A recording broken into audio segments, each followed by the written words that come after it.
So now I'm going to show you how to work this cable without using a cable needle. And this is the method that I prefer. I prefer not to use cable needles if possible. It's a little bit adventurous, so you can give it a whirl if you want, but understand if you don't, because it's a little bit tricky, but once you master it, it actually makes your knitting go pretty fast. So the first step is we're going to take our right needle here and we're going to put it through the back loop of the 3 stitches in the middle, like so.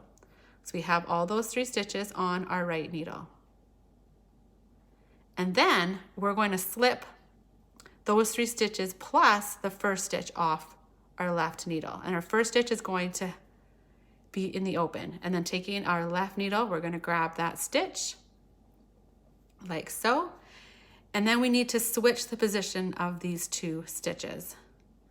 So, like I showed you previously, you're going to take your right needle and you are going to place it in the back of the second stitch. You're going to slip both these stitches off at the same time.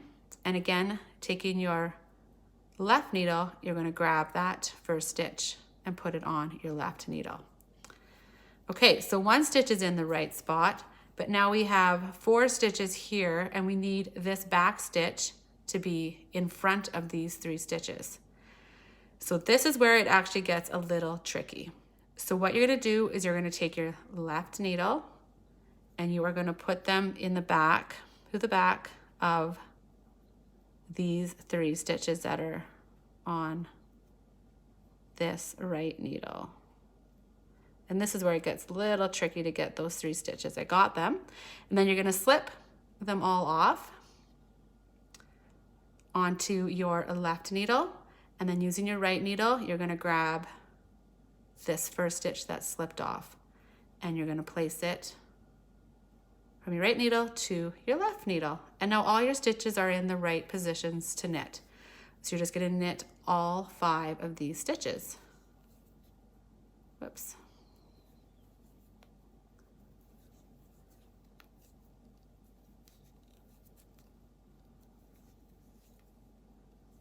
Okay, and there is my cross without a cable needle.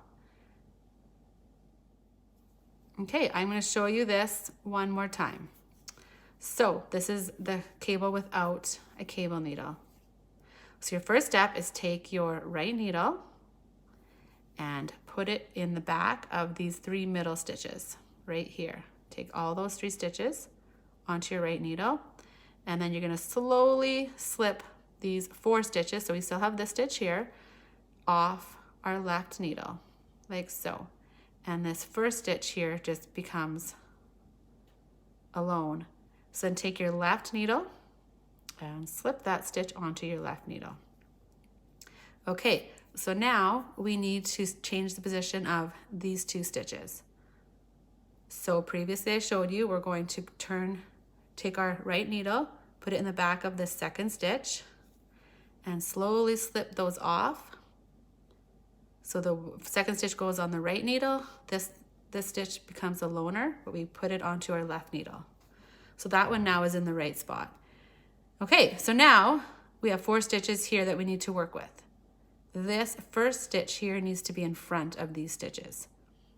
So we are going to take our needle, our left needle, and we're going to go through the back loop of all these 3 stitches. This is where it's a little tricky to get all 3 of them on the needle. There we go. And now we're going to slip these 4 stitches off, remembering that this first stitch is going to be without a needle. So we're going to slip these off. The first 3 stitches go onto our left needle, and then taking our right needle, we're going to grab that stitch and we're going to place it onto our left needle. And there, all our 5 stitches are in the right positions to knit. And then we were just going to knit them. 3, 4, and 5. And there, all our crosses without using a cable needle.